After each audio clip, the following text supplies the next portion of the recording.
Hi guys. I thought I'd start with Ollie with us today. He smells like a wet dog, but maybe he'll entertain you. All right, so we're on chapter 35, The Rabbit and the Wolf. We almost made it. The main building was burning so bright it must have blinded them to the sight of us crossing the lawn. Delphi on her stick, making speed, and me keeping up. I feel totally exposed. Like, if they had guns, they could shoot us, no problem. But we finally make it to the ledge, clamber over it, and begin to climb the slope up into the woods. The smoke is starting to thicken, but we can still see the Jeep waiting on the trail above us. We're about halfway up the slope. Delphi has more trouble on the slanty ground when the shouting starts. At first I can't make out what they're shouting about, but then it becomes obvious. They've seen us. The biker bros come roaring across the lawn, the camp ablaze behind them, and zip along the ledge looking for a way to get us. You go ahead, Delphi urges. Get the Jeep started. I'll catch up. We're almost there. I help her along. No way am I leaving her behind. I may be scared, but I'm not that scared. When Delphi falls flat on her face, I get her back on her feet. We keep going, yard by yard, struggling up the slope. Slipping, falling, doing it all over again. Focused on making it to the Jeep, trying not to think about the craziness lurking behind us. Delphi manages to throw her stick ahead. I've got her hand, and finally we're there. She crawls into the Jeep, holding her stick in both hands like a sword. I plug the distributor wire back in, slip behind the wheel, and press the starter pedal. The engine catches first try. As I slip to the shifter into first gear, I take a look down the slope and see something that just about stops my heart.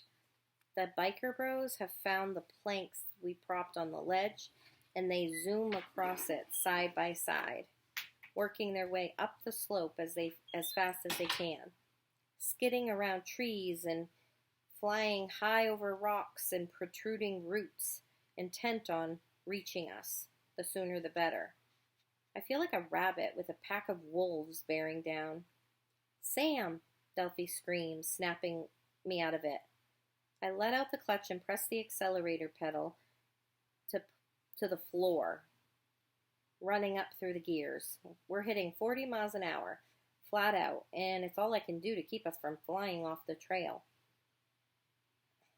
Dirt bikes can go 80 miles an hour, so there's no way to outrun them. I figure they'll be on us in 30 seconds or less. Hunkered down in the passenger seat, Delphi starts to cough. A moment later, I'm coughing too, and my eyes are stinging. I risk a glance behind. A cloud of dense black smoke roils behind us like a breaking wave.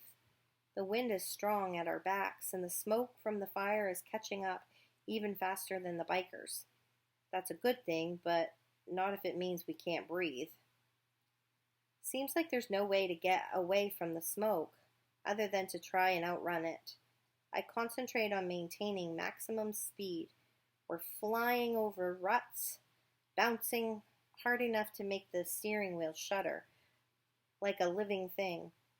Springs shriek with every bump. The Jeep was designed for terrain like this, but not at full speed. We don't have a choice. Slowing down means dying from smoke inhalation or at the hands of maniacs. Not a risk I want to take. So I concentrate on the trail ahead, on steering us safely through the turns. Nothing I can do about what's happening behind us. Whatever lies down the road, that's my business. We enter a long curve on the logging trail. The change in direction gives us a whiff of fresh air, and we gratefully fill our lungs. The forest is dense on both sides of the trail, and for a little while the scent of pine overpowers the stink of smoke. The trees look like they'll be there forever, reaching to the sky, but soon the fire will change everything, reducing the landscape to ash. Do they know these mighty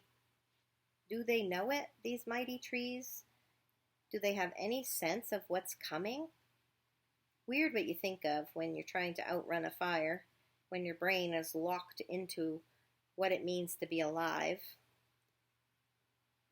when every moment is so intense that the colors are more vivid, and every bounce and rattle, every whiff of pine sap says you must find a way to survive, even if you're the rabbit and the wolves are close behind. Sam, Delphi shouts, do you hear that? Then I hear it too. The banshee scream of dirt bikes at maximum velocity. A moment later, they burst through the smoke and are instantly upon us. Thanks. Chapter 36, Road to Nowhere. That doesn't sound good, does it? In every car chase movie I've ever seen, something impossible happens. Cars fly crazy distances through the air and land softly. They weave through wrong-way traffic like they're threading a needle. They go down flights of stairs, flip over, land right side up, and keep going like that. But all those movies, I've never seen anything like my friend Delphi in action. Remember how when we read the story Coming Distractions, and we talked about how in the movies they can do all kinds of things that really would not actually happen in real life. That's kind of what he's talking about. With an expression of fierce determination, she climbs into the back seat, clutching her walking stick, crouches down like she's terrified and wants to keep a low profile. But when the first biker catches up and starts screaming, "You're dead! Stop the Jeep or die!" she suddenly leaps up, swings her stick, and wham, slams him so hard he flies off his bike and rolls along the trail like a rag doll. Last thing I see before he's swallowed in the smoke, he's on his hands and knees coughing up dirt. His bike is wrapped around a tree and totaled for sure. You'd think the second biker would go back to help his fallen brother, but he doesn't. He's more intent than ever on trying to force us to crash. He comes up one side of us, standing on his pegs, and then veers away and comes up on the other side, gunning his throttle, darting at us, trying to rattle me, daring me to try and hit him and maybe lose control. All the time keeping just out of range of the walking stick. The dude is a fantastic rider. Too bad he didn't concentrate on racing instead of setting fires. Delphi keeps swinging, but he's clever and either ducks or backs off at the last second, and she never connects. After one last swing that misses, the stick slips from her hand and goes down between the seats. She paws around trying to find it, and the rider veers closer, taking advantage. What if he leaps in and grabs the wheel? What then? If we let him have the Jeep, will he leave us alone?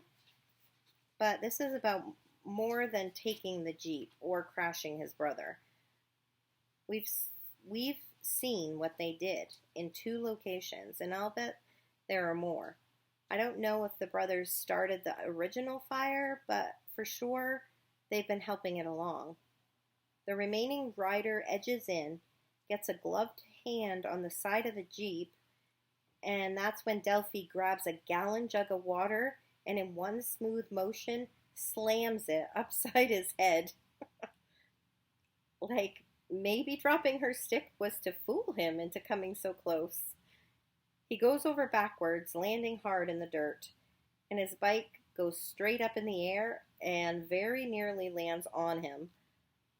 Forks and wheels bent, frame twisted. The bike is finished. Done. I'm thinking, as he fades into the smoke, that if you come after my friend Delphi, you've got a long walk home. After we're sure we're clear and that they haven't miraculously revived the chase, like would happen in the movies, I slow it down into second gear. Delphi scrambles back into the front seat and gives me a soft little punch in the shoulder. We did it, Sam! I baby the Jeep and us for a few miles. The smoke is far behind us. We've outrun the fire for the time being. The wind is still blowing hard at our backs, no doubt driving the flames. So we don't dare to stop for a rest. Not for miles yet.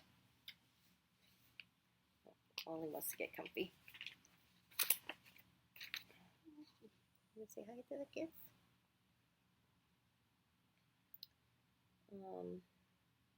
But for the moment, we made it. In the seat behind me, Delphi curls up, trembling, like the experience finally caught up to her. You did good, I tell her. They were going to get us for sure. I was so scared, way more than I'm scared of the fire. Did you see their eyes? They were empty, like Halloween pumpkins with the candles blown out. Fat Freddy said people have died in the fire. It could be their fault. Delphi nods. Do you think they got away? Their bikes were wrecked for sure. I bet they're fine. They know this area like the back of their hand. Delphi pauses, lost in thought for a little while. Where are we? Any idea? Far to the west is all I know. I'm sorry, but this seems to be the logging trail to nowhere. She sits up and looks around. It can't be a road to nowhere, Sam. I mean, what would be the point? We drive on, gaining ground for the next few miles as we head deeper into the wilderness. The logging trail gradually rises until we're going over thinly wooded hilltops. We glimpse low mountains in the smoky distance.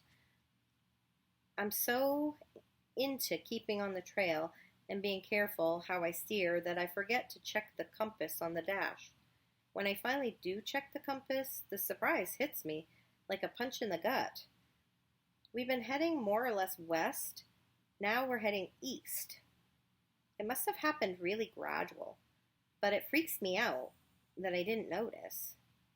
Do you smell that? Delphi sits straight up.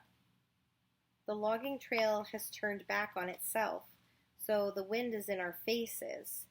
That's why the stink of smoke is worse. What does that mean, turned back on itself? It means we're going the wrong direction. I'm sick to admit it. We're heading back toward the fire. These poor kids. Okay. I'm going to stop there. We're almost done. Crazy, huh? So, next chapter is 37, The End of the Trail. See you later, guys. Ollie, say bye. Bye, guys. Bye, guys.